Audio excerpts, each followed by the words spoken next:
Namaste, my dear students. Welcome back. And our today's topic is atomic weight or relative atomic mass. So now we know that matter consists of atoms.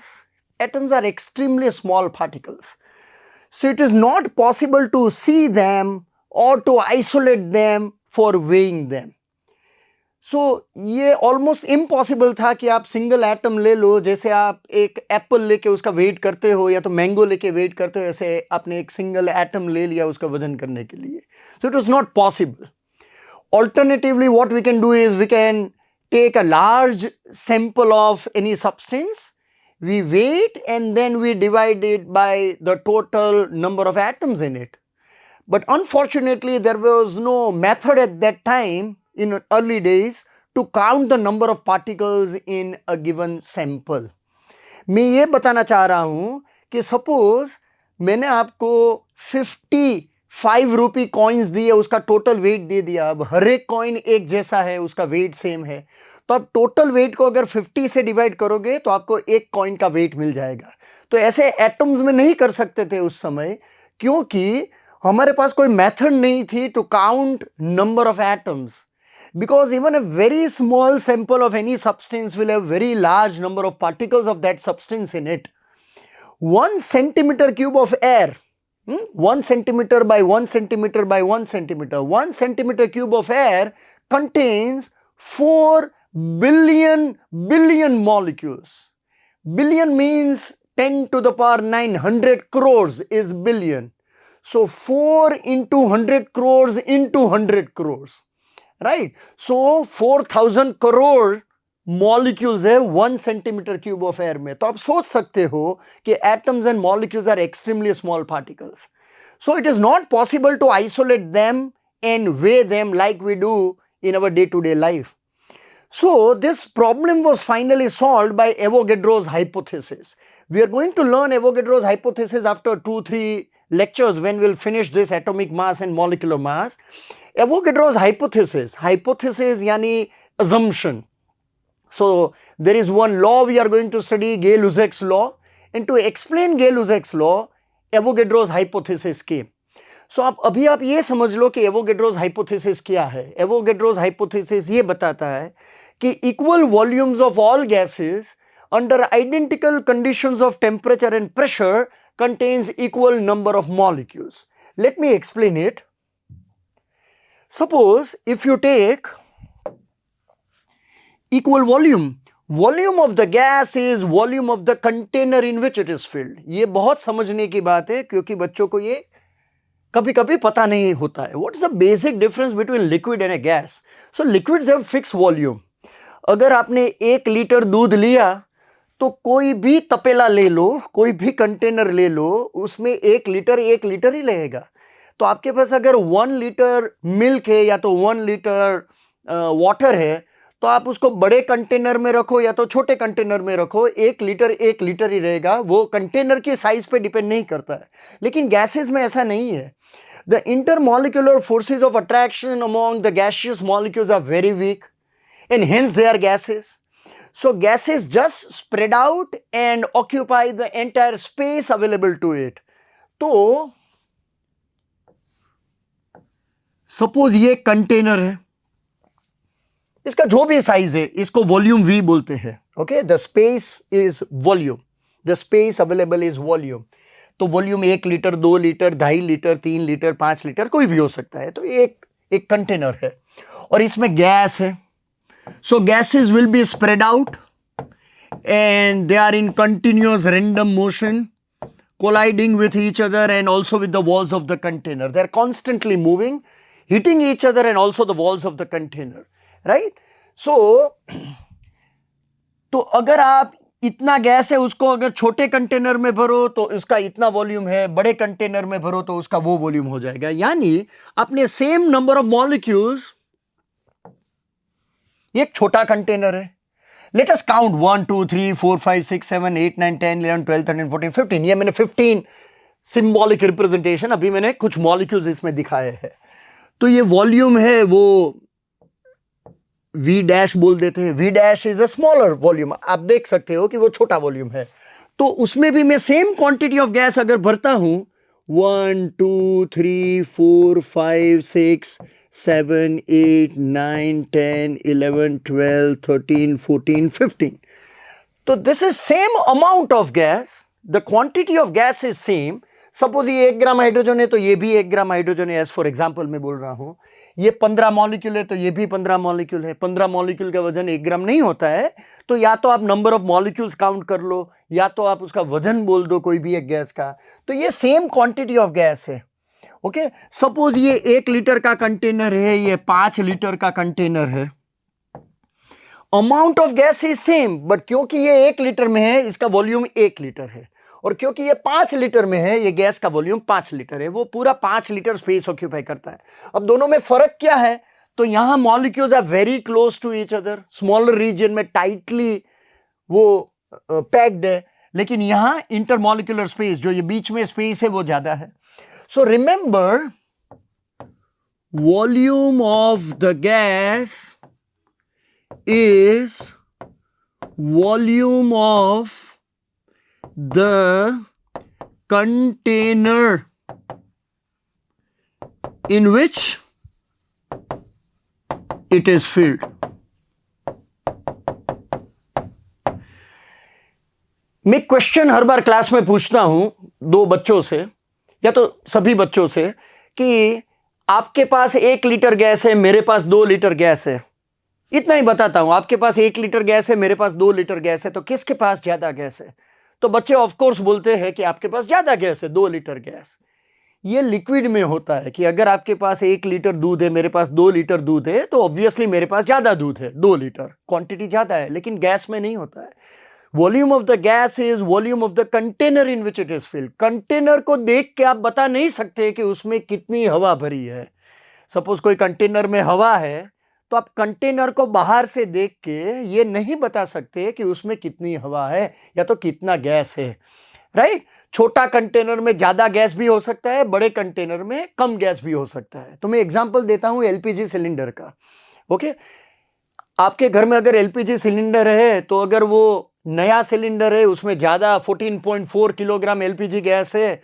तो उसमें pressure ज्यादा होगा और वो bottle जब खत्म हो जाता है गैस का तब भी वो बॉटल की साइज तो वही रहती है लेकिन अंदर गैस कम हो गया तो प्रेशर भी कम हो गया तो वॉल्यूम तो वही रहा प्रेशर कम हो गया तो ये जब आप सर्टेन क्वांटिटी ऑफ गैस को छोटे बॉटल में भरते हो तो उसमें प्रेशर हाई होता है प्रेशर इज हाई और यहां प्रेशर इज लो और मैंने अज्यूम किया है कि both are at temperature T यानी ये भी सपोज 25 डिग्री सेल्सियस टेम्परेचर है और ये गैस सैंपल भी 25 डिग्री सेल्सियस टेम्परेचर पे है right so if 2 containers are taken at identical temperatures and having equal amount of gas filled in it तो छोटे कंटेनर में प्रेशर ज्यादा रहेगा बड़े कंटेनर में प्रेशर कम रहेगा ट्रक के टायर में जितनी हवा है उतनी हवा आप अगर आपके स्कूटर के टायर में भर दो तो ऑब्वियसली क्या होगा प्रेशर इतना बढ़ जाएगा कि ट्यूब फट जाएगी right so you remember this line volume of the gas is volume of the container in which it is filled. Now there is one hypothesis called Avogadro's hypothesis. Avogadro ये बताता है कि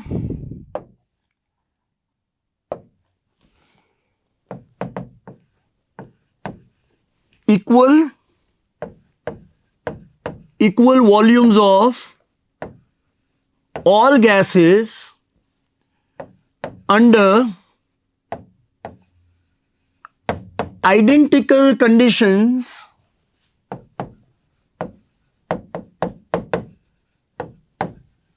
of temperature and pressure. Equal volume ले लो आप suppose ये मैंने एक volume ले लिया और ये मैंने इक्वल वॉल्यूम ले लिया ये दोनों कंटेनर सेम साइज के हैं इसका भी वॉल्यूम V है और दूसरे वाले का वॉल्यूम भी V है दोनों सेम साइज के कंटेनर है आप ये ले लो अज्यूम कर लो so equal volumes of all gases suppose इसमें मैंने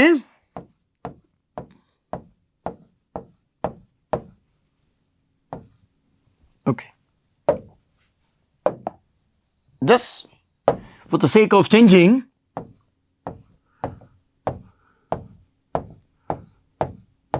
okay, so ये हाइड्रोजन गैस है और ये हमारा ऑक्सीजन गैस है। हाइड्रोजन की फॉर्मूला H2 है, ऑक्सीजन की फॉर्मूला O2 है। अब एवोगैड्रो ने ये हाइपोथेसिस दिया, obviously it is based on experimental evidences, that equal volumes of all gases, यानी गैस कोई भी हो, हाइड्रोजन हो, ऑक्सीजन हो, कोई भी हो, equal volumes of all gases under identical condition of temperature and pressure, यानी इसका भी टेम्परेचर T है, कोई एक वैल्यू ले लो 25 डिग्री सेल्सियस, और इसका भी टेम्परेचर 25 डिग्री सेल्सियस है, इसका भी वॉल्यूम V है, इसका भी वॉल्यूम V है, इसके अंदर भी प्रेशर P है, इसके अंदर भी प्रेशर P है। So identical condition of temperature and pressure, equal volumes of all gases will have same number of molecules. Equal volumes of all gases under identical condition of temperature and pressure contains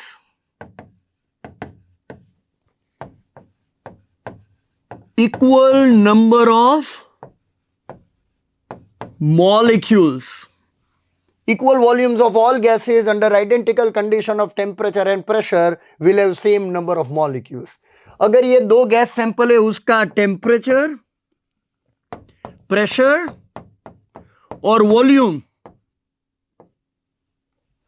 temperature, pressure और volume तीनों same है, तो फिर number of molecules भी same रहेंगे। ये चार में से अगर तीन चीज सेम है तो फोर्थ वन भी सेम है। Equal volumes of all gases under identical conditions of temperature and pressure will have equal number of molecules. This was Avogadro's hypothesis. अब हम ये गैस सैंपल का वजन कर सकते हैं, क्योंकि ये लार्ज क्वांटिटी, हमको ये नहीं पता है कि कितने मॉलिक्यूल्स है, लेकिन हमको ये पता है कि अगर इसमें n मॉलिक्यूल्स है, इसमें अगर n मॉलिक्यूल्स ऑफ हाइड्रोजन है, तो इसमें भी n मॉलिक्यूल्स है ऑक्सीजन के। ये एवोगैड्रो ने बताया, एवोगैड्रोस हाइपोथेसिस। तो हमने जब ये एक्सपेरिमेंट किया, सपोज हाइड्रोजन और ऑक्सीजन को लेके, तो हमने फाइंड आउट किया कि oxygen sample was 16 times heavier than hydrogen sample.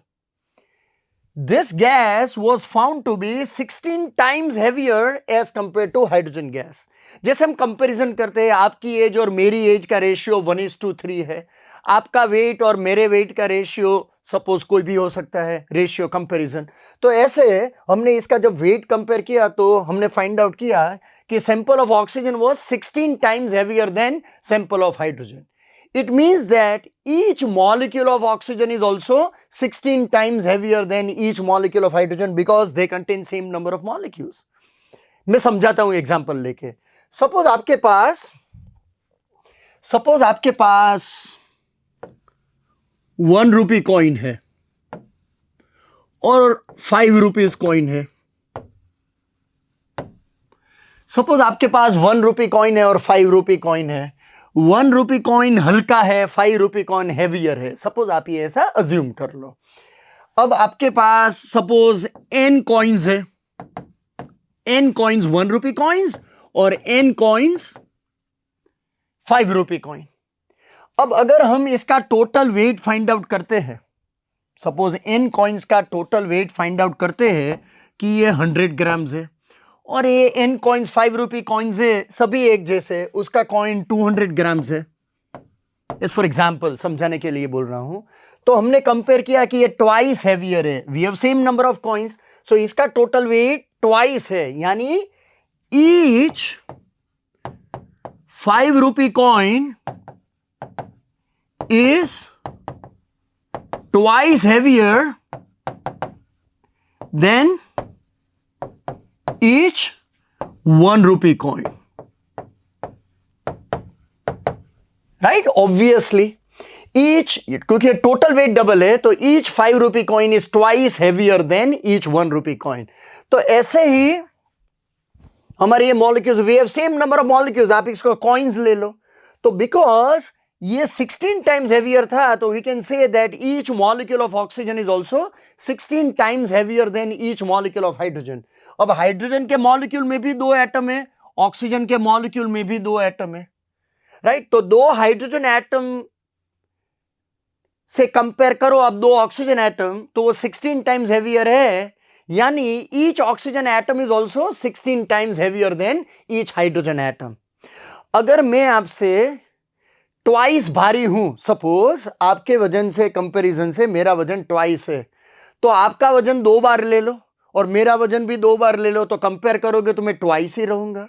आपका वजन 5 टाइम्स ले लो, मेरा वजन भी 5 टाइम्स ले लो, आप कंपेयर करोगे, रेशियो लोगे, तो वो ट्वाइस ही आएगा, right. So each molecule of oxygen is 16 times heavier than each molecule of hydrogen, so each atom of oxygen is also 16 times heavier than each atom of hydrogen. हम इसको बोलते हैं relative atomic mass. These are not actual masses, right? मैं अगर आपको बोलूं कि आपकी एज से कंपैरिजन में मेरी एज 3 टाइम्स है, तो हमको एक्चुअल एज नहीं पता है, ये तो जस्ट रेशियो है, कंपैरिजन है कि आपसे मैं 3 गुना बड़ा हूं, राइट। तो this is called relative atomic masses. These are not actual masses, इसका कोई यूनिट नहीं है, ग्राम नहीं है, राइट। इसको बोलते हैं relative atomic mass, Ram, relative atomic mass. So it is mass of one atom as compared to mass of another atom. So the reference atom was taken as hydrogen, reference element was taken as hydrogen, as it was the lightest of all atoms. So weights of other elements, weights of atoms of other elements were compared with respect to atoms of hydrogen, क्योंकि वो सबसे हल्का था। लेकिन हमने देखा कि अगर हाइड्रोजन से अगर कंपेयर करो, आपके क्लास में जो लाइटेस्ट वेट वाला बच्चा है उसको आप स्टैंडर्ड ले लो, ओके। सपोज उसका नाम ब्रिजेश है, राइट, तो उसको आप ब्रिजेश को स्टैंडर्ड वेट ले लो, सबसे हल्का है ब्रिजेश, उसका वजन सबसे कम है, तो उसको 1 ब्रिजेश वेट बोल दिया, 1 ब्रिजेश वेट। तो आप सभी बच्चों का वेट उससे कंपेयर करोगे, रेशियो लोगे, तो नॉट नेसेसरीली होल नंबर्स आएगा। अगर मेरी एज और आपकी एज कंपेयर करूं, या तो मेरा वेट और आपका वेट कंपेयर करूं, तो वो इंटीग्रल रेशियो आना जरूरी नहीं है। ऐसा नहीं है कि मैं आपसे या तो ट्वाइस हेवियर हूं या तो थ्राइस हेवियर हूं। मेरा वेट आपके वेट से 1.1 टाइम्स ज्यादा हो सकता है, 1.5 टाइम्स हो सकता है, राइट। तो अगर आपने सबसे हल्के एटम को, हाइड्रोजन को 1 यूनिट वेट दे दिया, तो उसको 1 बोलते हैं, 1, जैसे 1 किलोग्राम होता है, 1 पाउंड होता है, ऐसे आपने 1 यूनिट वेट बोल दिया हाइड्रोजन एटम को, 1 एटॉमिक मास यूनिट बोल दिया, atomic mass unit, new unit of weight. Then if you compare masses of other atoms, तो वो सब डेसिमल्स में आते थे, होल नंबर्स नहीं आते थे। तो we change the reference from hydrogen to oxygen. आप किसी भी एलिमेंट को स्टैंडर्ड ऑफ एटॉमिक वेट ले सकते हो। तो पहले हमने हाइड्रोजन को लिया था, फिर हमने ऑक्सीजन को लिया, फिर the latest one is carbon. Nowadays, after 1960s or so, carbon is adopted as standard of atomic weight and the weight of carbon is assigned 12 units. अब 12 ही क्यों असाइन किया? कार्बन के 3 आइसोटोप है, कार्बन के 3 isotopes है। What are isotopes? Again, let me remind you, isotopes are atoms of same element with same proton number but different neutrons. So carbon 3 variety में आता है आइसोटोप्स, एक है कार्बन 12, एक है कार्बन 13 और एक है कार्बन 14, ओके। कार्बन का एटॉमिक नंबर 6 है, मास नंबर 12, तो इसको कार्बन 12 बोलेंगे। कार्बन 13 यानी ऐसा कार्बन, कार्बन है तो यानी एटॉमिक नंबर तो 6 ही है, लेकिन मास नंबर 13 है। और कार्बन 14 है यानी एक ऐसा कार्बन भी है एटम कि जिसका एटॉमिक नंबर 6 है, 6 प्रोटॉन्स है, लेकिन उसका मास नंबर 14 है, राइट। तो इसमें 6 प्रोटॉन्स और 6 न्यूट्रॉन्स है, इसमें 6 प्रोटॉन्स और 7 न्यूट्रॉन्स है, इसमें 6 प्रोटॉन्स और 8 न्यूट्रॉन्स है। इसका टोटल होगा mass number 6 + 6 is 12, 6 + 7 is 13 and this is 14। तो ये जो ऊपर नंबर लिखा है वो मास नंबर है, जो नीचे नंबर लिखा है, राइट, ये एटॉमिक नंबर है। Atomic number gives number of protons and mass number gives the sum total of protons and neutrons. तो ये कार्बन 3 वेराइटी में है. पूरी दुनिया में, पूरे यूनिवर्स में कार्बन 12 भी डिस्ट्रीब्यूटेड है, कार्बन 13 भी है, 14 भी है. Carbon 12 is most abundant. It is most abundant. सबसे ज्यादा एटम्स कार्बन 12 के हैं. 98 to 99% of atoms in the universe are carbon 12. जितना भी कार्बन है यूनिवर्स में, जहां भी है, उसमें कार्बन 12 है, वो सबसे ज्यादा है. Around 98 to 99%. Carbon 14 is very rare. Carbon 14 सबसे कम है, राइट. तो उसको परसेंटेज एबंडेंस बोलते हैं. एबंडेंट वर्ड इंग्लिश का वर्ड है. एबंडेंस यानी कितना एबंडेंस है, कितना वो फैला हुआ है, कितना ज्यादा है. तो most abundant is carbon 12. Carbon 14 is very rare. It is very less relatively. So carbon 12 is adopted as the standard of atomic weight. Okay, हमने इसको स्टैंडर्ड ले लिया. Atom weight, atomic weight of all other atoms are compared with respect to carbon 12 taken as the standard. और carbon 12 atom का वजन हमने arbitrarily ले लिया 12, क्योंकि उसका मास नंबर 12 था. सी मेरा जो वेट है, अगर मैं उसको एक नया वेट डिस्क्राइब करता हूं, आज हमारे क्लास में एक नए यूनिट की खोज होगी और वो यूनिट है ब्रिजेश वेट. तो मेरे वेट को मैं 1 यूनिट भी बोल सकता हूं, मैं 10 यूनिट्स भी बोल सकता हूं, क्योंकि एक नया स्केल होने जा रहा है.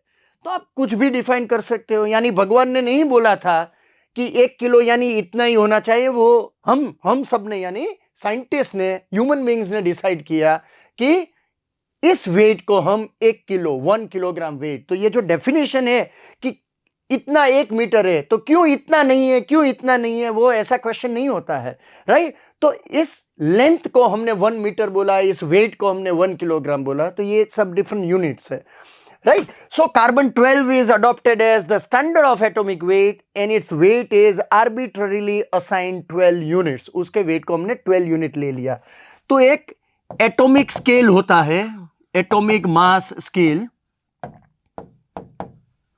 कार्बन 12 is the रेफरेंस या तो हम बोलेंगे स्टैंडर्ड ऑफ एटॉमिक वेट, और कार्बन 12 ही बोलना है, कार्बन नहीं बोलना है, क्योंकि इन दिनों का वेट अलग अलग है. तो carbon 12 is taken as the standard of atomic weight and its weight is arbitrarily assigned. Arbitrarily ऐसे ही 12 यूनिट्स. और क्यों 12 बोला? क्योंकि इसका मास नंबर 12 था. तो ज्यादा नंबर आपको याद नहीं रखने पड़ेंगे. तो carbon 12 is the standard of atomic weight and its weight is 12 units. So when we say atomic mass of magnesium is 24, what does this mean?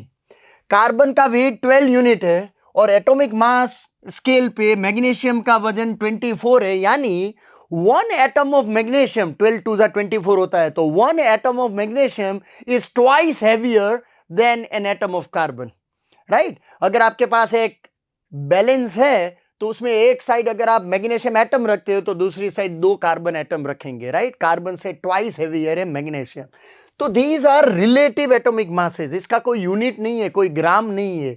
This is weight of 1 atom compare to weight of another atom, right. अगर हमने एक carbon atom के wait को, अगर हमने एक carbon atom के wait को 12 यूनिट्स बोल दिया, तो एक यूनिट क्या होगा? ओके, एक यूनिट क्या होगा? तो कि इसके 12 इक्वल पार्ट्स करने पड़ेंगे. So one atomic mass unit is defined as 1/12 the mass of an atom of carbon 12. Carbon का वजन 12 यूनिट्स हमने असाइन किया, तो उसके 12 इक्वल पार्ट्स करो, तो 1/12 the mass of an atom of carbon 12 is defined as 1 atomic mass unit. Right. So earlier it was AMU, atomic mass unit, but it is now changed to only U. U is unified mass. So instead of writing AMU, you can also write 12U. U is unified mass. Means the mass of an atom on carbon 12 scale. Right. So hope you have understood what is atomic weight. We are again going to discuss more about atomic weight and what is average atomic mass in our next class. So Hope you have understood it very well. This was introduction of what is atomic mass. Okay, hope you are enjoying my classes. Tell your friends about it. Do join us in edge.in. Bye bye. Thank you.